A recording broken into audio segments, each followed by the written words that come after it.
and welcome to Wide Angle this week. The controversy around Cambridge Analytica and the data breach from Facebook continues to hog international headlines. The reverberations of that being felt, of course, here in India as well. The Cambridge Analytica whistleblower Chris Wiley said that he believed the Congress party was Cambridge Analytica, one of Cambridge Analytica's clients. The BJP and the Congress now trading charges with each other. The Congress saying that the BJP is trying to deflect attention from the fact that the Prime Minister's own personal app has been downloading and harvesting data from over 5 million users over the last couple of years. So what conversation should we really be having today? Should we be having a conversation about the nature of political campaigning in the digital age, about the issue of data privacy in the digital age, or about whether we, when we come into our homes and get online and continue using our smartphones and our computers, are creating a situation and a circumstance where these issues are also partly self-created. Several questions, not many easy answers. Joining us to talk about that on Wide Angle, we have Ghanshyam Tiwari of the Samajwadi party, also somebody who's heavily involved in the digital universe, and Nikhil Pahwa, who's been our watchdog when it comes to data security and Aadhaar particularly of MediaNama. Mr. Tiwari, let me start with you, because what we are seeing as a fundamental conversation that's taking place as far as internet security, internet governance regimes globally, that's one part of the conversation. Here it's taking on a different political overtone, because it's gotten into a space where the BJP and the Congress are trading charges with each other over the issue of the data of many of their own party members or possible voters. What is the real crux of the issue? Well, this issue did not originate in India. It originated as a scandal that broke out outside India through a sting operation. What made this issue relevant to India was this sting operation exposed a very powerful entity who had no morals, who said that with technology, data, they will use sex, sleaze, corruption, any means at their disposal to guarantee a victory to a political candidate. That cemented the fact that there are now mercenaries that exist who are powerful, who can create an election verdict, whether it takes riots as in case of Kenya, to take that election verdict to happen. The next question was that where does India stand in this hijack of democracy, and what is central to this hijack of the democracy? What is central to hijack of democracy is data. What secures the democracy is my secret ballot as a citizen. And eventually what data companies want to tell a politician or a political party is that I have this fantastic algorithm that will sit into the citizen's phone, Facebook, somewhere it will sit, and will predict to a 99% accuracy that this citizen is going to vote for this party. The moment that those things are established, your secret ballot is out. So the right debate that India should have had was, what was the level of exposure that India as a country has, how much of our data was breached, compromised, be it through Facebook or other means, and three, which political entity was interested in powering such mercenaries. But BJP, I charge this to BJP, that BJP has perfected this art of disoriented an important conversation. They disoriented the conversation in Nirav Modi case. It became a tu-tu-me-me between BJP and Congress. Once again, when the law minister did a press conference, it was shocking. He disoriented this entire conversation into a tu-tu-me-me between BJP and Congress, not looking at why is it important to the citizen. Right? He did not reveal what is the level of data compromise India has seen. So he did not reveal what are the risks, which are the mercenaries that are coming to India to present this kind of thing. Which political parties are engaged? Well, when somebody makes a presentation as an election agency, they'll go to every political party. Cambridge Analytica is a immoral political entity that would have gone to every political party because they are interested in money, and whoever was ready to pay them money, they will go to that. But till now, in this sensationalization of tu-tu-me-me between BJP and Congress, we have still not come to the real issue that concerns India, that how much of data is compromised, what is the protection that is in place, and three, the finance bill finally, which allows foreign entities to invest in Indian politics. Why should that exist? Okay, Nikhil Pahwa, Ghanshyam Tiwari has raised some very pertinent questions about the nature of the debate taking place in India. And I think what he started with was really interesting as well. Cambridge Analytica and its own financial or business profit related compulsions and lack of ethics is one crux of the issue here. And that takes us to the fact that this entire scandal, even in the UK, has broken because not necessarily only because they've harvested the data of 50 million Facebook users, but also that because they've used age-old traditional methods of political fixing, sex, sleaze and corruption, sting operations, honey traps, things like that, which is what essentially got them into trouble as well. How can we figure out what has been breached of the Indian electorate through them or through anybody else if that's the case, because they had proxies in India? What's the real story? So the thing is that anyone could have launched an app and started collecting data from users. If you look at the Narendra Modi app, what it did was it asked people to enter their data and they entered their data. So the same thing happened on Facebook. The researchers created an app called My Personality, which is a small quiz, but in the process gained access to users' own profile as well as profiles of their friends. And so if you want to find out how much data has been collecting from Indians, I don't think we should narrow this just to Cambridge Analytica. There must be others who would have done it. Secondly, what's important to remember is that the only entity that will know what kind of data has been harvested by whom across the board is going to be Facebook. So it's up to Facebook to disclose what's been used. Unfortunately, they were disingenuous with the way they reacted in the US, and now I think, and also I believe, which is caught up with them now. He's going to go and Zuckerberg is going to go to Washington DC and testify before Congress and things like that. Yes, and I think we should have a similar discussion and a public deposition here in India as well, because clearly what's indicated, at least what is hinted at from Cambridge Analytica, even though it's been denied both by the Congress and the BJP, is that there were bad actors and they did do some sort of campaigning. This sort of campaigning, this is not the end of it, right? Even without Facebook, there is going to be a continuation of this kind of campaigning.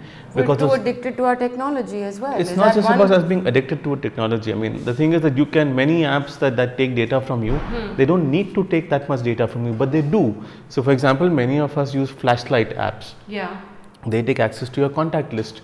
Why? And should they be allowed to do that? So I don't think the blame lies only with Facebook, it also lies with Google as well, because Google's Android ecosystem enables a large amount of mass data collection, and they're basing all of this activity on one simple factor, which is consent, which is whether you give your consent to this data collection or not. I agree to the terms and conditions and I take POC. And here's the problem, nobody reads the terms and conditions because they're not meant to be read, they're meant to be so verbose that you don't bother reading them. Everyone just clicks OK and carries on, and therefore it's not a valid contract. So let me bring Ghanshyam Tiwari back into this, because he's right, those privacy terms and conditions, I don't think any of us have read them when we just want to go on and download an app or use whatever we have at our disposal.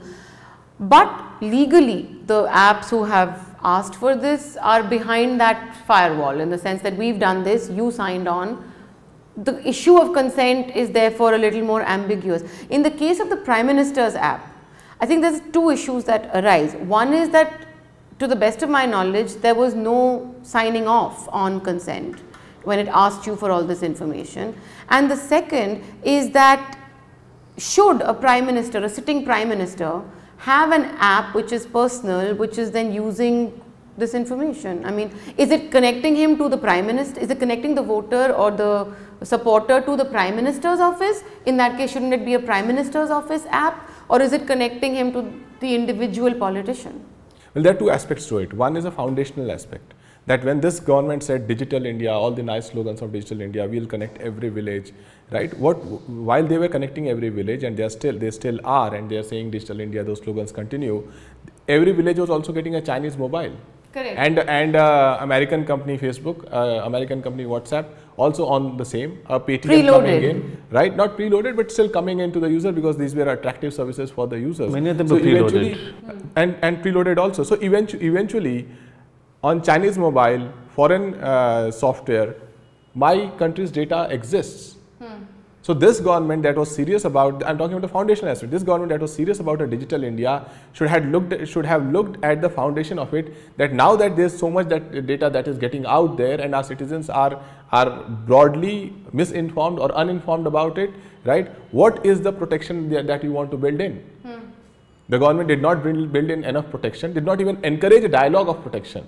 Second, when the dialogue came in with respect to right to privacy, the government stood against the right to privacy of common citizen. So clearly this government was not only serious but dishonest towards the right of privacy for the citizen. Now in the context of NaMo app, it is good. I think it's a good practice that politicians use technology to connect to a lot of people. But there are three apps that are very interesting. One is NaMo app, the PMO app and the MyGov app.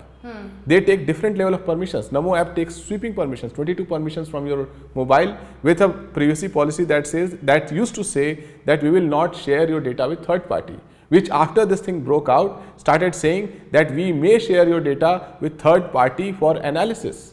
That analysis is fine at an aggregate level, but if that analysis can tell BJP worker that what are my pictures, who am I as an individual, I am at risk because of my political thinking. Second, the MyGov app that exists, they took some 7 permissions. PMO app took 11 permissions. You have to ask the question that Nikhil is saying, that why do you need so much data? Where are you keeping it? One, at a time when we are very, very lax with our data ecosystem, government not interested in privacy as much, right? Why do you need all this data, and why are you creating this certain level of insecurity on the citizen as a result of it? Okay. No, so I have a disagreement with this. What had happened was people were asked to enter the data if they wanted to sign up and sign in, and they had a guest mode in the app also. So I don't think there was malintent, and they're collecting data for micro-targeting of news and information within the app. So for example, so this is how ClearTap, which was the CleverTap, which was a company that the data was being sent to, how it functions. It sort of tracks your behavior within the app and then surfaces if you're interested in, let's say, agriculture, and you spend more time on agriculture. It can give you more information on agriculture. So I don't think the intent was necessarily bad. Of course, these things can be misused, but without any proof of misuse, I'm not going to attribute malintent there. Secondly, the fact that you're entering all your data and submitting it when you're signing up is a clear act of consent that you're giving that data. The permissions that you're giving were again for a particular purpose, which was, for example, the microphone permission and camera permission were in case you wanted to send a recorded message. Now the fault actually lies with the Google App Store ecosystem here, because it allows apps to take sensitive permissions for forever in that sense, right? Whereas a lot of these permissions should have been on a time basis. So for example, if you want to give access to the microphone, it should only be for a limited period of time. So Google also needs to get its act together and fix what it's doing. But I mean, I thought that this entire thing about the Narendra Modi app was not really problematic. The changing of the privacy policy looks like someone was foolish enough to have that privacy policy, but not sharing data with a third party when it was being shared. So what do you make of the fact that right now you have the two major political parties in the country who are both somewhere or the other caught in this conversation on digital literacy and privacy and things like that, attacking each other and losing the point? I absolutely love this because 2 years ago, I would not have expected the two major political parties trading blows over each other's privacy policy. This basically means that privacy is now center stage as an issue in this country, and that more and more people are aware because political parties are worried about it. Right? So I think this is great, where we've come a long way thanks to the mess that Aadhaar is and the privacy issue that it has brought up, and with Cambridge Analytica and Facebook, and how people are more concerned now. So I'm glad we are where we are, but there's one little point about this, and you asked Ghanshyam about this, was it legal? Right? The problem is we don't have a privacy law. And so whether something is legal or illegal when it comes to mass data collection, there is no yardstick. There is no yardstick. In some countries it might be illegal, in some countries, I mean, we need to look at what Europe is doing with significant amount of data protection, giving ownership to users over their data, allowing them to actually go and check how much data is being collected. So one of the things that came out a couple of days ago was that someone went and checked their entire Facebook records, and because they had Facebook app their archives, right, in those archives they found that Facebook, even though it didn't need to, was tracking the calls that person was making, right? And so the problem is that there is information asymmetry, about what kind of information is being collected about us. We are not aware. These companies are not transparent about what kind of data they are collecting. There is also a bounded rationality issue, in the sense that rationally we do not understand, and common people do not understand about how this data can be misused. So what in a country where they're collecting your religion, your caste, your gender, your various other profiles. Not just that, if you go to, let's say, Cyber City, and you want to enter an office area, they scan your ID, and you have no idea what the privacy policy is, what the storage is, how long the data is going to be stored, how is it going to get destroyed, the encryption level. No, so scanning is very, very dangerous. I mean, photocopies are less likely to be misused or less easier to misuse. Scanning can actually lead to duplicating that particular ID. So ID theft? ID theft is going to be very common. It's already happening. The phishing attacks. I mean, look, a member of parliament found that about 27,000 rupees was taken out of his bank accounts because someone called him up wanting to link his bank account to Aadhaar, and actually took an OTP, and that OTP was used to transfer money out.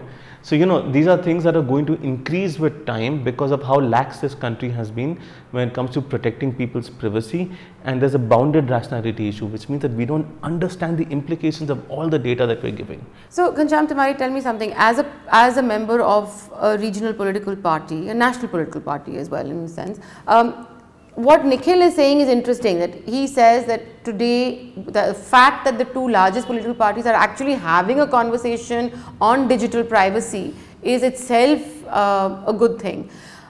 We need a structure or a legal framework in place where all parliamentarians will actually need to sit down, irrespective of their differences, political differences, and work together on this. Can we even fathom that kind of a situation? We can't get anything done in parliament at the best of times. How far are we from, you know, an internet governance or a digital security kind of legal framework? Well, we are as far as it would take an election to change the government of the day, as well as this becoming an electoral issue at the citizen level. The politics responds, but it responds to the issues that people consider important. So it works both ways. People have to value their privacy. India has a very strong middle class, fairly educated. If we don't stand up and demand the government to give adequate importance to privacy, governments will not deliver by themselves. It may become very easy for a political party to engage a consultant, get all the data, get the verdict that they want. But is that the right thing to do? If the parliament today, last year the parliament functioned for less than 52 days. There are 52 Sundays in a year. The parliament functions for less number of days than number of Sundays. This year parliament has been in logjam for 16-17 days. I saw the Prime Minister only twice in these 16-17 days. So as if the government of the day does not care. The politics can do fairly well with any kind of sensationalization, media glare and so on. But that does not allow the critical issue to be evaluated well. There has not been a good debate in parliament on this particular matter. We have not heard critical thinkers from various political parties speak up on this matter beyond trading charges of one another. But I think it's not just about critical thinkers from political parties, it's also critical thinkers like you who are literate and educated in this that need to come out there, because the other danger is if it's only left to the politicians, then we don't know if that's the kind of dictation of regulation that one wants. So look, there are many of us who are speaking up in the context of Aadhaar, and privacy. The many of us who spoke up when the right to privacy case was going on and before that. But I think it's not right to say that there's nothing being done right now on this, because there is a MeitY committee on privacy under Justice Sri Krishna that's evaluating this issue. My problem with the committee is that it's full of people who are against privacy, including someone who argued in the Supreme Court against a fundamental right to privacy. That looks like that committee has been fixed, and I don't really have much hope of it. But that committee has received great inputs from multiple stakeholders, from research, civil society, and you know, they've looked at, and it's a fairly comprehensive paper that came out from them. So there's work in progress. I think it's been what Ravi Shankar Prasad had said was that there would be a law that will come up by end of April. I think now it's being pushed to about June. So it might be placed in the floor. It might be tabled in probably in the monsoon session. Because I think the truth of the matter is we are living in a digital age. I mean, the biggest challenges that we're confronting are that of how we conduct ourselves in this space. but political parties will use this technology to target voters. So just moving away from the politics of it, I think what we have to realize is that there is this fatalism about data that exists right now, that people feel that we're generating so much of data, everyone's collecting it, so just privacy is dead. But it isn't, right? There is a fundamental right to privacy. So I think what we need to recognize is that there's a global market failure in privacy and data protection. And that's what we've seen with Facebook, we're seeing it with Google, we're seeing it in our country with Aadhaar. And so therefore we need to take a few steps back, look at the implications of where this is taking us and give people agency. Data is a toxic asset. When the storage, collection, transmission of large amounts of data and its potential misuse, the harms of that are far greater than the benefits of collecting and storing it. So we need to move towards a regime of data disarmament, of reducing data collection and allowing people to collect so much data about us that it can be weaponized against us and our country. We need to put an end to that data collection. So tell me something, Nikhil, as somebody who's been speaking and educating, frankly, a lot of people on the issues of privacy, especially in the context of Aadhaar, and why we need to all be vigilant about our own privacy. Do you think that it's because of this Facebook Cambridge Analytica story that has kind of blown up the way it has, that perhaps now people will be sitting up and talking about Aadhaar with a little more circumspection as well? More people will be, not the ones who already are, but I think we're already seeing that gradual shift, and a lot has to do with people being forced to link their Aadhaar even though they don't want to. And so that constant badgering has made people more careful and more conscious. So you do find people who have said that, I don't mind getting an Aadhaar, but I don't want to link it everywhere. Yeah, I tweet to Vodafone every day saying stop spamming me. I mean, exactly, but there are also people who regret getting an Aadhaar now. Yes. And so that tribe is growing. It's not going to be large enough for the next 5 years, I think, but I think people have also become very conscious of the security mess that it is, because it's leaking data everywhere. Everything that was possible with Cambridge Analytica and on Facebook, the data collection is happening, but what Facebook allowed was the micro targeting and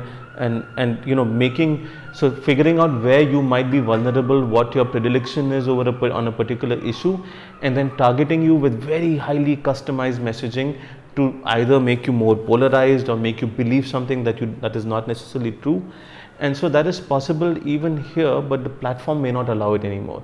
That doesn't mean that there can't be buckets of people created based on their mobile numbers and an SMS thing being done or a WhatsApp thing done to essentially try and polarize society. And that has very, very serious repercussions for democracies. So we really, and this is where the platform regulation piece needs to come in, because we cannot depend on the benevolence of platforms like Facebook and Google and all of these guys to ensure that there isn't misuse, because even if they don't allow others to misuse it, who's to stop them from misusing it? One little example, in 2012 Facebook actually conducted an experiment to change the mood of people, to make them happy or sad, right? And so if they can make, and that the kind of messages they were showing to them either made them happy or sad, and they changed in how they were putting up their status messages. So this changing of how you think and what you believe is very possible. And so as a country, this is a serious national security issue. So Ghanshyam Tiwari, we'll give you the last word on that, because you talked about Parliament and its functioning and the fact that they can't get their act together. Now, as a responsible opposition, do you think that it's time for the opposition as well to sit up and say, let's not get into this tu mein mein, where the information minister is saying that even Chota Bheem knows this, about consent and privacy on an app, or the Congress is talking about how the Prime Minister himself is using a personal app for political gain, etc. What can the opposition do? Because we have, whatever's happened so far has happened. The information that's out there is out there. Is there some way of cleaning up the system, or do we just have to forget what's already out there and talk about going forward? What are the options as an opposition leader? Well, the first objective is to recognize there is a problem. So far, this government has not even recognized that there is a problem. They have recognized that there is a person who created a problem, which is Congress party, right? That is it. They have not recognized there is a problem. Second is that ideally I say, every crisis should be used to educate the citizen, especially in a country which is poor and fairly not literate on a lot of matters. But this government has lost the opportunity by descending to Chota Bheem versus some other analogy, whereas they could have easily educated that people on this. Third, the opposition today stands as a pro-people voice. The reason the government is getting a beating in their core constituencies like Gorakhpur is that they have lost the voice of the people. We do not know what is the government talking about. There is a CBSE paper leak happens and the HRD minister is talking about some communal rights that of Ram Navami. So clearly the government has lost the things that matter to the people, and opposition is speaking up. What the opposition has to do is allow space to people like Nikhil, people who understand this space fairly well, and ensure that as far as data privacy is concerned, this discussion concerns every single citizen. So every discussion with respect to this issue should happen in the people's court in a very transparent manner, where every important voice, even if that voice appears to be saying that this will risk a certain benefit citizens would get, should be given a seat on the table, so that as a country we could evolve a fairly comprehensive way to go forward. What Europe is doing with their global data protection regulation, a lot of these things could be adopted. India is an important pillar in the overall data regime of the world, important pillar in the Facebook and Ubers of the world. And it's important that India be proactive than reactive to this situation. Yes, and as the largest democracy in the world, I think this is an important conversation for us to be having. And as Nikhil, I think you said it perfectly well, that whatever it's taken, at least now we're having this conversation. We don't know where it's going to go from here. Everything is politicized, everything is polarized, so we'll have to live through that process as well. But maybe something will come. I'm a little more optimistic on that. My thing is, we'll get around to doing the right thing. It's just about how quickly. And how many people get hurt in the process if we delay it. And I think that should be the political imperative right now, is to protect the citizens of this country irrespective of their political motivations. And we need to get there very, very soon fast, because more people will get hurt otherwise. Right. Thanks a lot. Nikhil, Pahwa, Ghanshyam Tiwari, thank you both very much for being on Wide Angle.